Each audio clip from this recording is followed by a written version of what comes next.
اللہ کریم ہم سے کیسی راضی ہوگا؟ ہر بندے کی کوشش یہی ہے، ہر بندے کی سوچ یہ ہے کہ میرا رب، میرا مالک، میرا خالق، میرا مولا مجھ سے راضی ہو جائے۔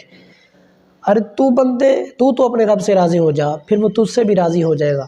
ہم کیا اللہ تعالیٰ کی تقسیم پر، اس کی تقدیر پر راضی ہیں؟ اللہ تعالیٰ نے جس بندے کو جتنا رزق عطا فرمایا، جتنی مال و دولت عطا کی ہے، کیا اس پر راضی ہے؟ ہر بندہ غور کر لے، فکر کر لے۔ میرے پاس جتنی مال و دولت ہے، مجھے یہ خواہش پڑی رہتی ہے، میں یہ سوچتا رہتا ہوں کہ یار فلاں بندے کو دیکھو اللہ تعالیٰ نے کتنا پیسہ دیا ہے، کتنی دولت دی ہے۔ میں اپنے اللہ کریم کے عطا کردہ فیصلے پہ راضی نہیں ہوں۔ جو میرے رب نے مجھے دیا ہے، میں اس کو چھوڑ کر دوسروں کو دیکھتا ہوں، یار دیکھو فلاں کے پاس کتنا پیسہ ہے، فلاں کے پاس کتنی جائیداد ہے، گویا میں اپنے رب کے فیصلے پہ راضی نہیں۔ تو ہمارا رب اللہ کریم وحدہ لا شریک ہم سے کیسے راضی ہوگا؟ ہم خود ہی اس سے راضی نہیں ہیں۔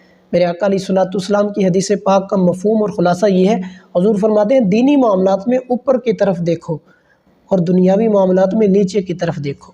مطلب اگر تم نے دینی معاملات میں دیکھو کہ فلاں بندہ تو قاری ہے، میں قاری کیوں نہیں، وہ تو بڑا اچھے انداز میں قرآن پاک کی تلاوت کرتا ہے، مجھے کیوں نہیں پڑھنا آتا، وہ تو عالم ہے، میں عالم کیوں نہیں ہوں، وہ تو محدث ہے، میں محدث کیوں نہیں ہوں، وہ تو صدقہ و خیرات کرنے والا ہے، والدین کی اطاعت و فرما برداری کرنے والا ہے، وہ تو تہجد بھی پڑھتا ہے، وہ تو اشراق و چاشت بھی پڑھتا ہے، وہ تو سارا دن اللہ تعالیٰ کا، اپنے محبوب کا ذکر خیر بھی کرتا ہے، میں کیوں نہیں کرتا؟